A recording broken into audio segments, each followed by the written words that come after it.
Bapak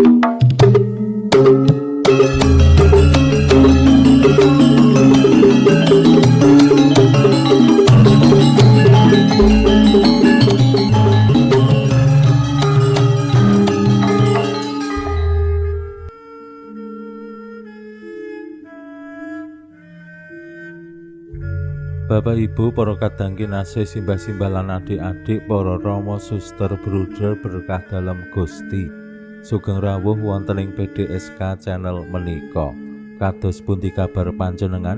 Mugi-mugi bagas kasarasan kesehatan kawilujengan tansah mengku kula panjenengan sami anggenipun kelampahi gesang ing dinten menika.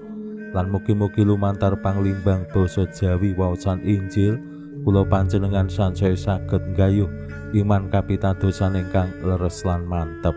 Langkung-langkung anggenipun kula panjenengan sansaya nampi Gusti Yesus sawetahipun mbikak manah sak ombo ambane tumraping Gusti Yesus sedaya pribadi pakaryan sabda lan menapa kemawon saengga kula panjenengan saged nampi Gusti lan nunggal kalian Gusti Yesus. Awit panunggalan kalian Gusti menika ingkang dayani kula panjenengan gayuh gesang kasuwargan lan kanthi kapitadosan kula panjenengan nggih saged nampi kawilujengan. Gusti Yesus ingkang makarya menika estu sansaya populer, sansaya laris lan kathah sing nderek panjenengane. Waosan-waosan ing dinten-dinten kala wingi nyariosaken kados pundi kathah tiyang sing kepengin nunggal kalian Gusti, minimal gepok panjenengane. Ning kula panjenengan nggih kedah sadar bilih sak populer-populere Gusti Yesus, sak laris-larise Gusti Yesus, sak kasengseme tiyang kathah dumateng Gusti Yesus tetep wonten sing ora seneng. Menika saged dados kaca benggala tumraping kula panjenengan sami. Saapi-apike wong, saakeh-akeh wong sing seneng karo awake dhewe mesti ana sing ora seneng. Termasuk kula pribadi nggih sadar dadi rama wonten ing paroki tertentu, mbok menawi saperangan seneng ning saperangan ya ana sing ora seneng. Awit nggih naminipun tiyang kanthi pemikiran-pemikiran, gagasan-gagasan, pepinginan-pepinginan lan macem-macem menika kadangkala cocok ora cocok. Tumraping tiang tertentu kula mbok menawi cocok, ning tumrap tiang sanesipun model kula mbok menawi adamel mboten cocok. Menika tumrap kula pribadi lumrah. Ning sing penting yen kula panjenengan dados pribadi menika tasih migunakake seneng karo ora seneng, cocok karo ora cocok, cedhak karo ora cedhak. Sing penting efeke.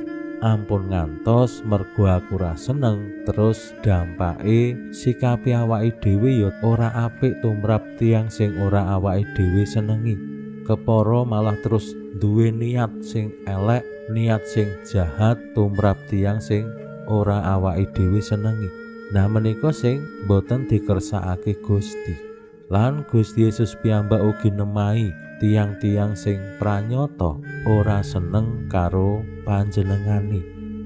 Kados pun dicariosipun, monggo kita pirengaken sabda dalem Gusti ing dinten menika lan kita wiwiti kanthi sembahyang sawetawis. Konjo ing asma dalem Yang Rama saha Yang Putra tuwin Yang Roh Suci. Amin. Suwawi sami munjuk. Gusti Yesus sabda dalem Yang Rama ingkang sampun manjalma, mugi karsa ngandika dhateng kawula wonten ing asepen ing telenging manah kawula, kabikao kegiyatan lan panglipur ingkang manjing ing sabda dalem kapenuwana kawula mawi roh ing kawicaksanan dalem. Mugi-mugi srana anggen kawula maos lan mirengaken sabda dalem kawula sansaya nunggil ing sampeyan dalem. Amin.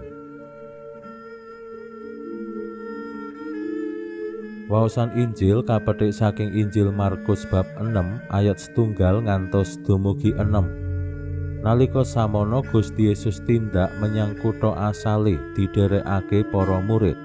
Dinane Sabat Gusti mulang ana ing sinagoga. Wong sak pirang-pirang kang padha krungu padha gumun lan alok. Saka ngendi anggone ngangsu kabeh iki? Handa iki dudu tukang kayu anake Maria, sadulure Yakobus lan Yusuf, Yudas lan Simon.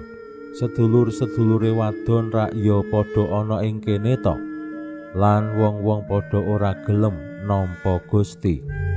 Nanging Gusti banjur ngandika, ora ana nabi sing ora kajen, kejaba ana ing tanahe, ana ing omahe, ana ing kalangane sedulure dhewe. Lan Gusti ora karsa karya pangeram-eram, mung numpangi asta wong loro sawetara kang banjur padha waras. Gusti ngungun banget, dene ora gelem padha ngandel. Tumuli miter-miter ing desa-desa sak kiwa tengene karo memulang. Makaten sabda dalem Gusti. Suawi sami munjuk, Gusti kawula munjuk sembah nuwun karana sabda dalem.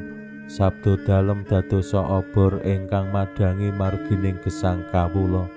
Katuntuna kawula sageta sabda dalem menika numusi manah ngantos tansah krembaka kangge gayuh gesang ing swarga. Amin.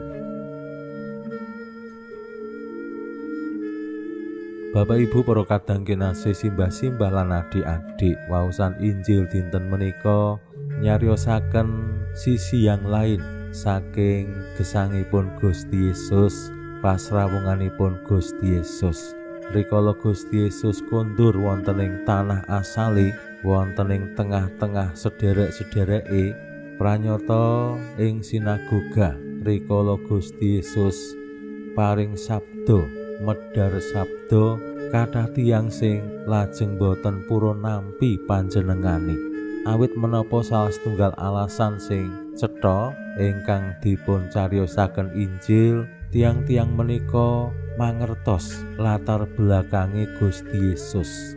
Injih menika kanca dhewe, balane dhewe, padha-padha saka asale.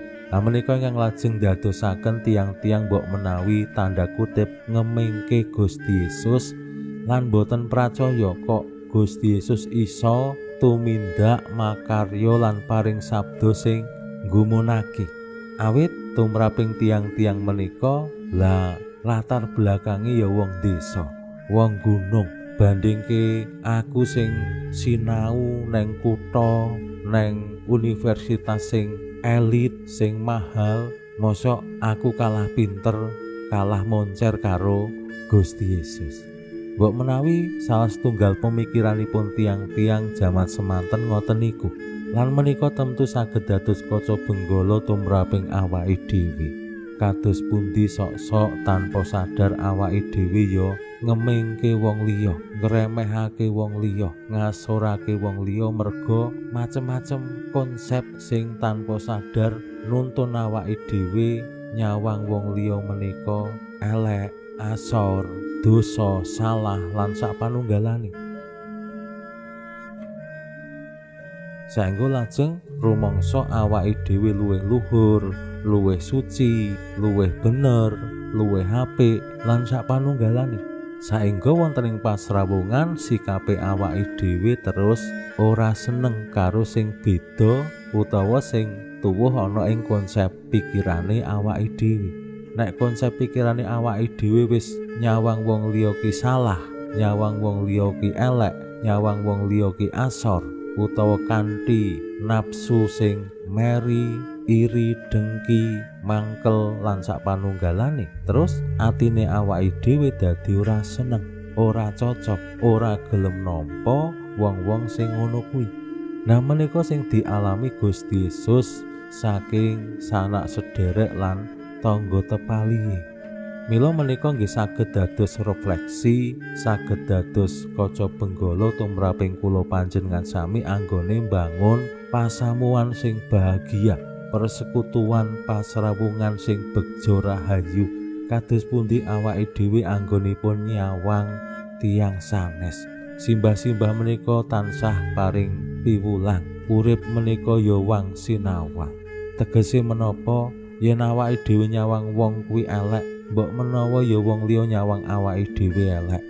Mila aja gampang ngasorake, aja gampang menghakimi, aja gampang ngunek-unekake lan sapanunggalane.